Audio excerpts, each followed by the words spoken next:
का जो मसला है यह एक नासूर के रूप में भारत सरकार के पैर में गड़ा हुआ है। आप याद करिए अच्छी तरह से कि 3 कृषि कानूनों के आने से पहले देश के प्रधानमंत्री नरेंद्र मोदी 2017 में भूमि अधिग्रहण कानून को बदलना चाहते थे।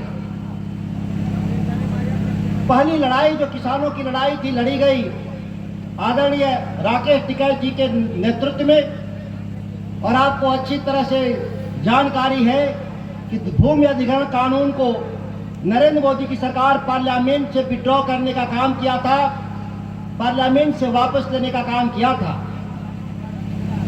लेकिन किस चालाकी से जो सरकारें जो चलाई जा रही हैं वो केवल चालाकी से सरकारें केवल दिल्ली में नहीं चलाई जा रही, उनसे भी शातिर लोग, उनसे भी बड़े ठग लोग राज्यों की सत्ता को चला रहे हैं। अंतर है कि केवल अवसर जो पटना पे राज करना चाहते हैं कल वो दिल्ली पे राज करना चाहते हैं, और दिल्ली वाले को भगा देंगे हम लोग तो पटना जैसे राज्यों के कोई राजनेता जाकर के कुर्सी पर बैठ जाएंगे, यह चिंता का विषय है। अखलाक साहब ने ठीक कहा कि 5 साल हम अपनी लड़ाई क्यों नहीं लड़ते, 4 साल 11 महीने हम अपनी लड़ाई लड़ेंगे, और 1 महीने जो बचा है किसी राजनीतिक दल के लिए झंडा उठा लेंगे। हम लोकतंत्र में विश्वास करने वाले लोग हैं। आज भी दुनिया के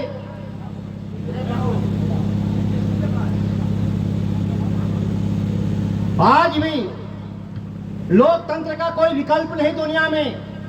कुछ लोग चाहते हैं कि तानाशाही आए, चीन का मॉडल आए, रूस का मॉडल आए, तानाशाह एक देश एक कानून की बात करते हैं। लेकिन जब हकीकत क्या बात है, जब जमीन अधिग्रहण का जब बात होती है तो इसी देश में 2 विधान हो जाता है। जब आप जमीन बेचते जाते हैं, सड़क के किनारे हो या 10 डिसमिल से जमीन कम हो, तो उसको आवासीय के दर्जा दे करके सरकार आपका दोहन करती है।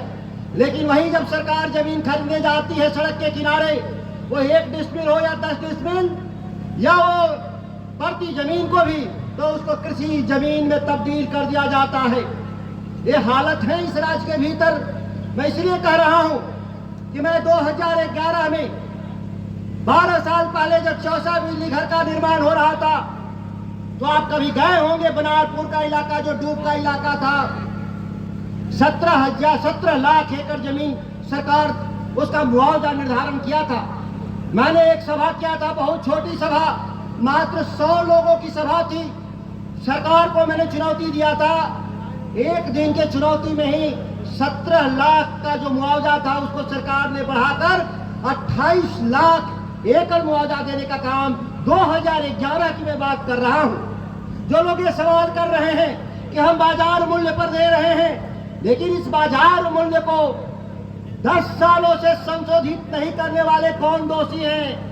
सवाल है कि सत्ता में जो है वो दोषी है, और सत्ता पिछले 18 साल से किसके हाथ में है यह बिहार में छुपा हुआ नहीं है। इसीलिए गुनाहगार को पहचानने की जरूरत है। गुनाहगार सामने है, लेकिन इन गुनाहगारों का कौन मन बढ़ाता है?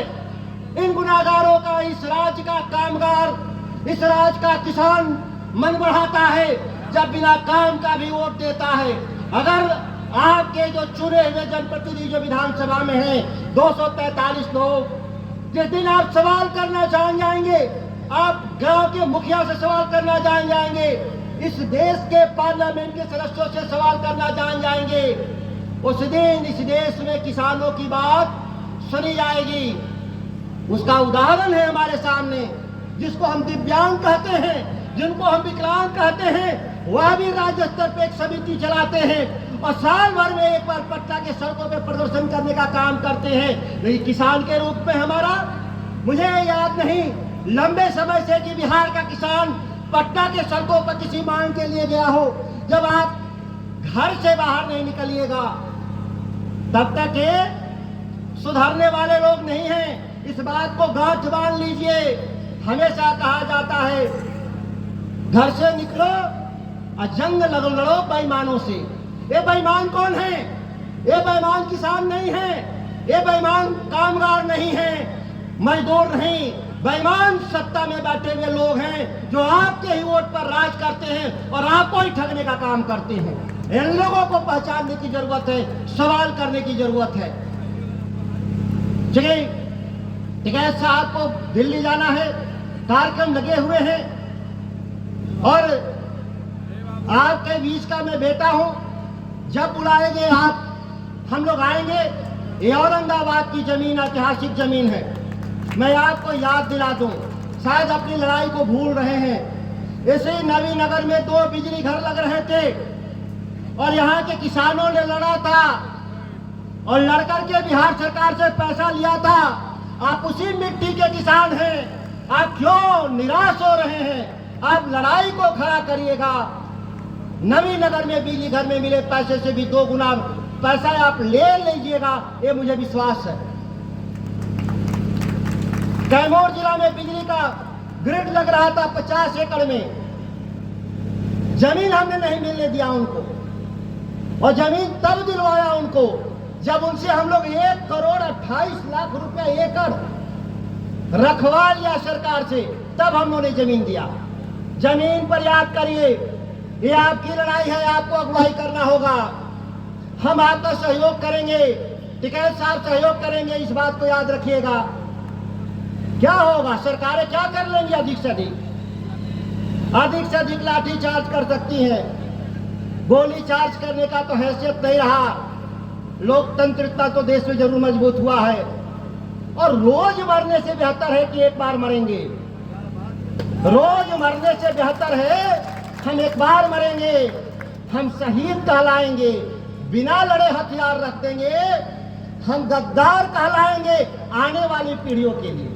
ये जमीन आपका नहीं है, आपके पूर्वजों ने विरासत में दिया था, एक संपत्ति के रूप में। बेचने का अधिकार आपको नहीं दिया था आपके पूर्वजों ने।